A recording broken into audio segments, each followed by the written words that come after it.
Senator JD Vance exploded on live TV, but it was JasmineCrockett's.com ice-cold response that went viral, flipped the narrative, and changed the rules of public leadership overnight. It all started on a Wednesday night during prime time. Millions were watching. The stage was set in Dallas, Texas, for a nationally televised debate on economic reform. The crowd was restless, the moderator tense, and everyone expected heated moments. But no one expected what was about to unfold. Senator JD Vance, already 2 cups of black coffee deep, was visibly agitated. His tie was slightly crooked, and the corners of his mouth twitched as he adjusted his mic. Across from him sat Congresswoman Jasmine Crockett, calm in a muted navy blazer, her hands folded neatly in front of her. She barely blinked as the cameras went live. The first half of the debate was just like any other. The usual back and forth about tax brackets, inflation charts, and sound bites crafted by aides. But then the conversation turned to veteran benefits, a topic that always hits nerves. That's when Crockett delivered the line that would change everything. She didn't raise her voice. She didn't smile. She simply asked, "How do you explain voting against funding for the exact veterans you claim to support?" The question hung in the air, clean and precise, no extra dressing needed. Senator Vance paused, but it wasn't the thoughtful kind of pause. It was stiff, loaded. His face tightened and then cracked. He snapped, "You don't get to question my integrity on this." His voice rose with every word. The moderator tried to intervene, but Vance didn't stop. "People like you twist numbers, hide behind staffers, and throw dirt because you don't have real solutions." But Crockett remained unfazed. She leaned back slightly, blinked once, and waited. When it was clear he wouldn't stop, she finally spoke, her voice low and even, "And if you screamed this loud for working families, we wouldn't be in this mess." Dead silence. For half a beat, no one moved or spoke. Then the room exhaled audibly. Even the moderator, who had lost grip of the situation, let out a faint okay. The debate cut to a commercial a few seconds early, but it was already too late. The moment had escaped the broadcast, and phones were already recording. Clips were being chopped, and Twitter, rather X, lit up within minutes. The first video that went viral wasn't even from an official feed. It came from a local college student sitting in the 4th row. Her shaky 14-second clip garnered over 3 million views by midnight. Then came the captions, "When a calm read is louder than a scream." Crockett just ended Vance without raising her voice. This is how you handle loud men. By Thursday morning, major outlets were playing the clip on repeat. CNN slowed it down to analyze facial expressions. Fox News called it a media trap. Podcasts, late-night shows, and even morning radio hosts in places like Boise and Tallahassee dissected every frame. But it wasn't just about politics anymore. This had become a cultural moment. It wasn't just about who yelled or who stayed calm. It was about who made their voice count. At a breakfast diner in Flagstaff, Arizona, 2 veterans watched the clip on a waitress's phone. One of them, a retired Marine in a faded Oakland A's cap, simply said, "That's the difference between heat and control." But as people replayed the moment, they weren't just asking what happened. They were asking why it happened at all. Long before the cameras rolled in Dallas, tension had been simmering under the surface, like a pot left too long on the burner. Anyone following politics could feel it. Months of closed-door clashes, passive-aggressive interviews, and not-so-subtle jabs between offices. JD Vance and Jasmine Crockett weren't just ideological opponents. They were 2 people who didn't like each other. It started with a budget meeting in March. Inside room 216, behind the heavy oak doors of the Senate office building, Crockett pointed out a trend. Every time the issue is veterans housing or mental health support, a certain group suddenly becomes fiscally conservative. Vance didn't speak right away, but everyone saw him glance up from his tablet with that tight, practiced smirk. It would have ended there if Crockett hadn't followed up with a powerful Instagram clip weeks later, delivering a sharp message. Support isn't just a slogan, it's a vote. The line stung, and it stuck. It traveled far. Weeks later, when Vance was asked about it during a local TV spot, he took a jab, saying, There's always someone trying to chase headlines instead of doing the actual work. That was the first time he mentioned her by name, and the gloves were off. Things escalated from there. In May, during a House subcommittee hearing, Crockett introduced an amendment aimed at closing a loophole in military benefit disbursements. The bill stalled, and Vance's name showed up on the list of senators opposing it. His office blamed structural inconsistencies, but Crockett wasn't having it. She stood on the floor with the document in her hand, voice steady, eyes unflinching. If you care about the flag, care about the people who wore the uniform. If the math isn't perfect, fix the math. Don't block the care. It wasn't the loudest speech, but it had weight. Local outlets picked it up, and military families began reposting it. A national veterans advocacy group shared the clip with the caption, "We've heard enough speeches. This is a call out to JD Vance." By early summer, Crockett was invited to speak at a roundtable in Pittsburgh with military spouses. CNN streamed it live.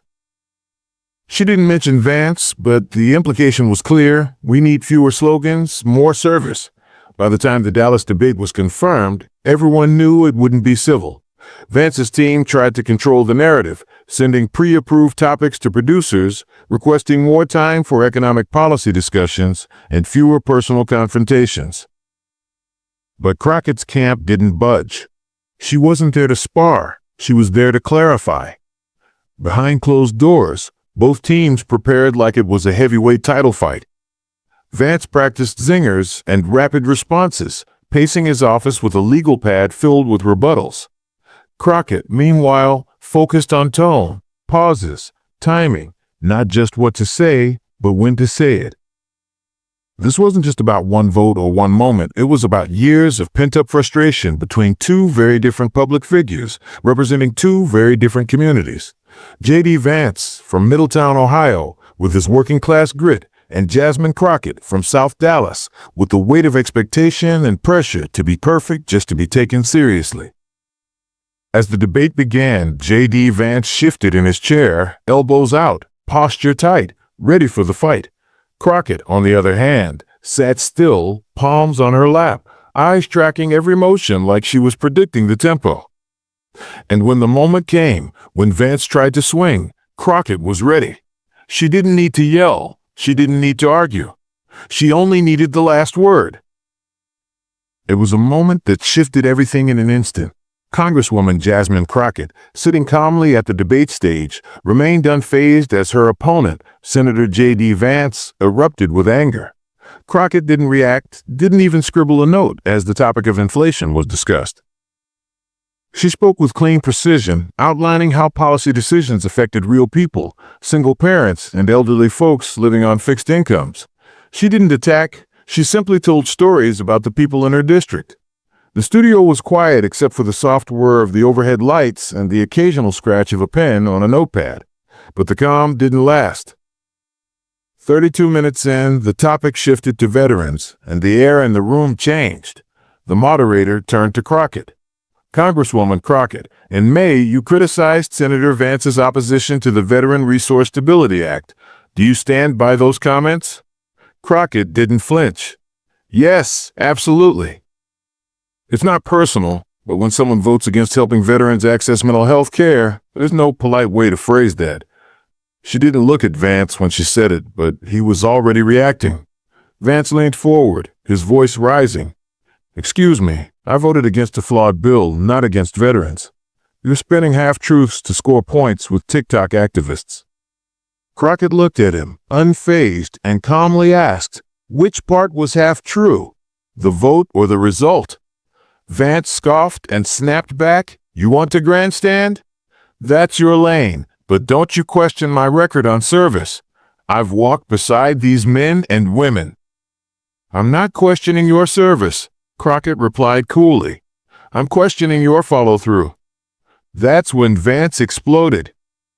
His voice cracked as he stood slightly in his chair, jabbing a finger across the stage, not directly at Crockett, but close enough to send a message. "You people sit in front of cameras and act like you care. Meanwhile, you block jobs, tank progress, and run your mouth instead of lifting a finger. The moderator tried to cut in, but Vance kept going. I've had it with the Moral Superiority Act. You've never served a day in your life, and now you think you have the right to judge those who have? At this point, Crockett's expression didn't change. Not fear, not anger, just stillness. She waited for him to finish, then, when it was quiet enough, she leaned in just slightly and spoke. If you screamed this loud for working families, we wouldn't be in this mess. Silence. No one moved. Even the moderator froze. His eyes darted back and forth between them. Vance blinked once, his whole frame slackening. He looked like he'd just realized something, but it was too late.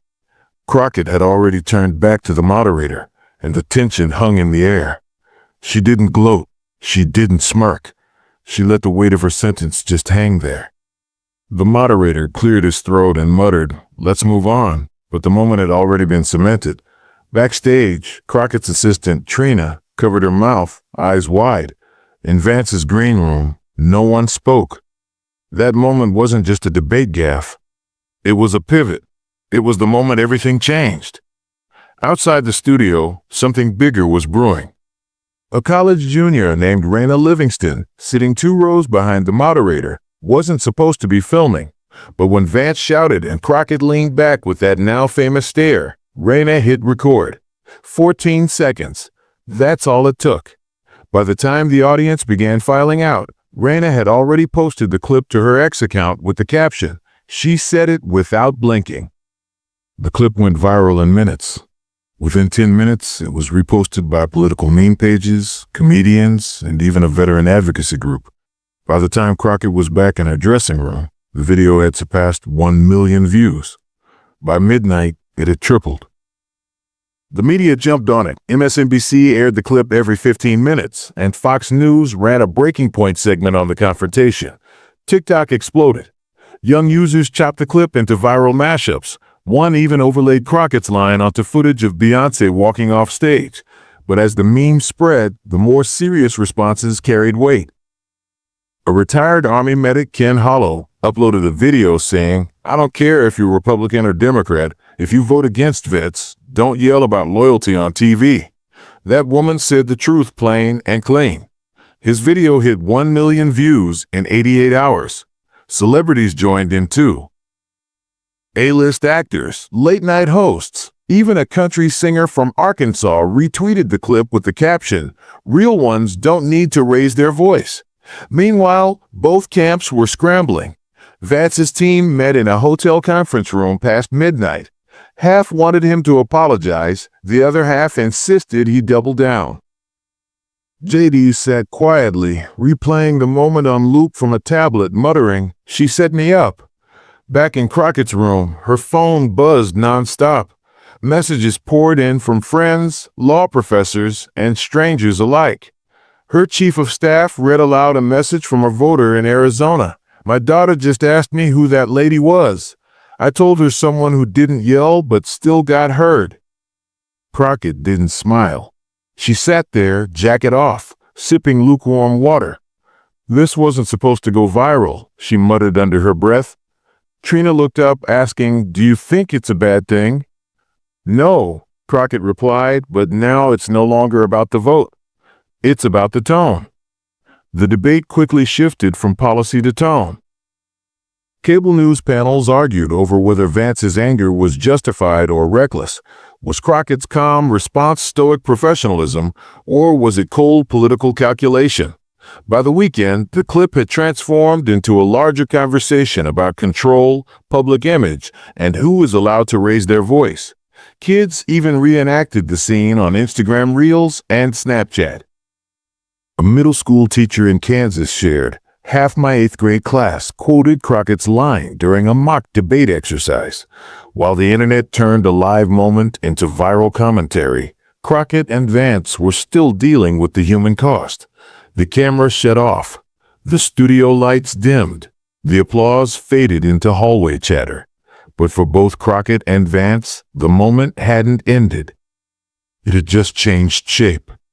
Crockett walked out of the studio with Trina close behind her, her blazer folded over one arm, phone in her hand, barely keeping up with the messages pouring in. By the time she reached her hotel room, it was past 11 p.m. The room was quiet. She kicked off her shoes, sat on the edge of the bed, and stared at her phone. One message stood out. It was from her father, proud of how you held yourself. Don't let them turn the noise into a weapon. She didn't reply immediately. She stared at the message, her thumb hovering over the screen. That one hit different. Her dad was a veteran, and his silence on politics had always been loud, but not tonight. Meanwhile, Vance was pacing his suite across town. His campaign advisor slumped on the couch, flipping through coverage. Context won't matter by morning, the advisor said flatly. JD didn't answer. Instead, he walked to the minibar, grabbed a bottle of water, and stared out the window without drinking it. The ripple effect was still spreading. Crockett's staff was divided. Some were thrilled. This was her moment to break into the national spotlight. Others were cautious. They'd seen what happened to women, especially black women, who went viral for standing their ground. There was always a cost, and it came fast. By Friday, Crockett's inbox had over 2,000 new messages. Some were threatening, some were racist, but not all were ugly. A handwritten letter from a retired social worker in Spokane read, "I've been in rooms with loud men for 40 years. Thank you for showing my granddaughter what strength actually looks like." Across the aisle, Vance's inbox wasn't much better. He got his share of hate too. But deep down, JD knew he hadn't lost the argument. He'd lost the room. The moment was over, but its ripple effect was just beginning. It was a moment that reverberated far beyond the debate stage. Senator JD Vance raised his voice, but the moment he did that, he lost the argument. It doesn't matter who you are. When you raise your voice in anger, you lose control. And just like that, the room shifted. What started as a heated political exchange blossomed into thousands of conversations across the country. In living rooms, cafeterias, office kitchens, and truck stops, people started talking about it. Some saw Jasmine Crockett as the calm, reasoned voice of authority. Others viewed her as condescending. Some saw Vance's passionate stand for his values, while others saw a man unraveling under the pressure. But most people weren't debating policy anymore. They were debating tone. Who's allowed to raise their voice without being called unstable? Who's expected to stay calm in the face of confrontation? Who gets praised for fire and who gets punished for silence? One school teacher in Flagstaff, Arizona, tasked her students with writing essays about the moment. Was she right? Was he wrong? One student wrote, "They both said things, but only one stayed steady." Another wrote, "My mom always tells me not to shout, even when people shout at me. It's hard." Meanwhile, in Detroit, a group of veterans met for their weekly coffee at a VFW hall. One of them, Harold, spoke up. "I've seen guys break in the desert for less," he said. "That senator lost it because someone hit a nerve." A second veteran asked, "You blaming him?" Harold responded, "No, I'm saying she didn't come to fight. That's why it stung." Then there was Ruby, a 72-year-old church choir member in Baton Rouge. After watching the debate, she said quietly, "We've been training our daughters to stay composed forever. One day, I want them to scream and still be heard." These weren't just conversations happening on cable news. They were occurring quietly in the corners of the country, and they carried more truth than any soundbite. The lines weren't being drawn between Republicans and Democrats. They were between those who believe power comes from control and those who believe power comes from volume. Back in Dallas, Crockett sat with a few local volunteers in a community center. One of them, a teenage girl named Simone, asked, "Do you ever feel like you're not allowed to react the way other people do?" Crockett thought about it for a moment. She looked out the window, deep in thought, before answering. "All the time," she said. "But the truth is, if I react the way they do, I don't get the same second chance." Simone nodded. So, you've got to be perfect? No, Crockett replied. I've got to be intentional. Perfect doesn't exist. But control? That's mine. Meanwhile, Vance was back in Ohio, attending a fundraiser in Toledo. Someone in the audience asked him about the moment, and he responded with a tight smile, I care deeply. Sometimes that shows more than it should. The room gave him a polite round of applause, but the shift was already apparent. Donors were more cautious. Media questions were sharper. Vance was no longer being asked about tax reform. He was being asked about why he snapped during the debate. The clip had redefined him. Crockett, on the other hand, was being asked the same question repeatedly in interviews, podcasts, and guest spots. How did you not lose it? In every appearance, she gave a different version of the same answer. But one line kept repeating, you don't win just by being right. You win by being remembered for the right reason. But while the public wrestled with the meaning of the moment, both politicians were quietly adjusting their next moves, and the stakes were about to get a lot more real. By Monday, every strategist in Washington was reviewing the clip like it was game tape before a playoff.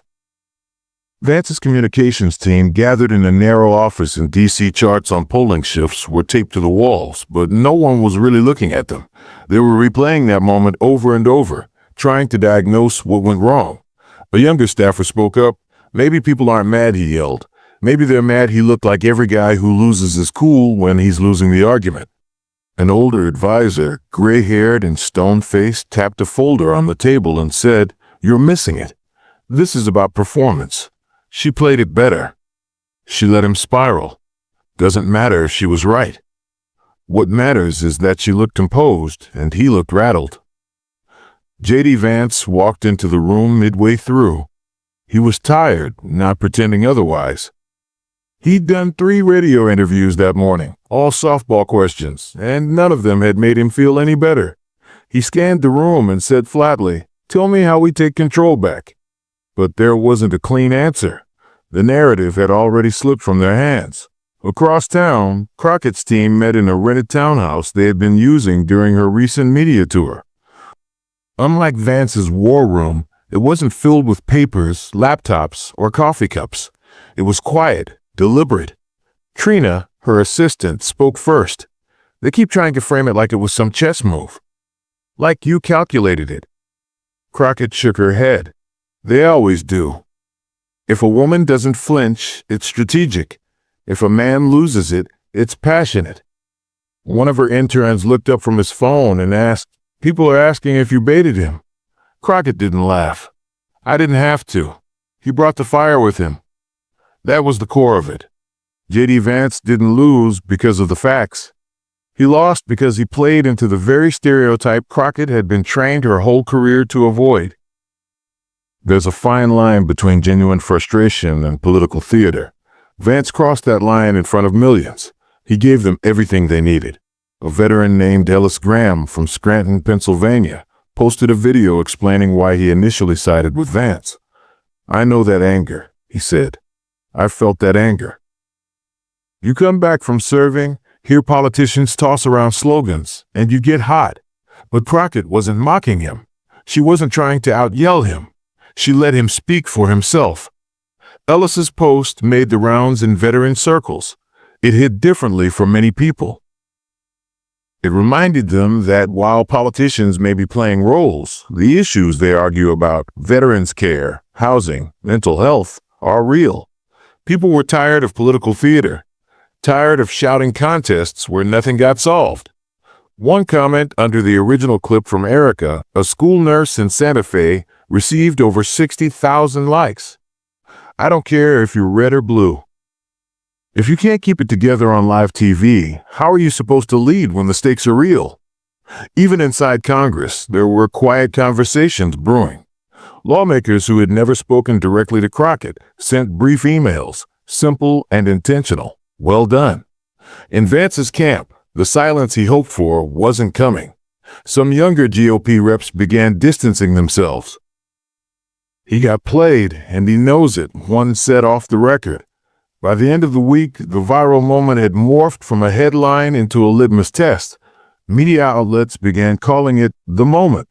Political talk shows aired side-by-side clips, one showing Vance mid-rant, face red, hand raised, and the other showing Crockett, calm as stone, eyes forward. And then came that pause, that sentence. Her sentence. The moment had become political currency.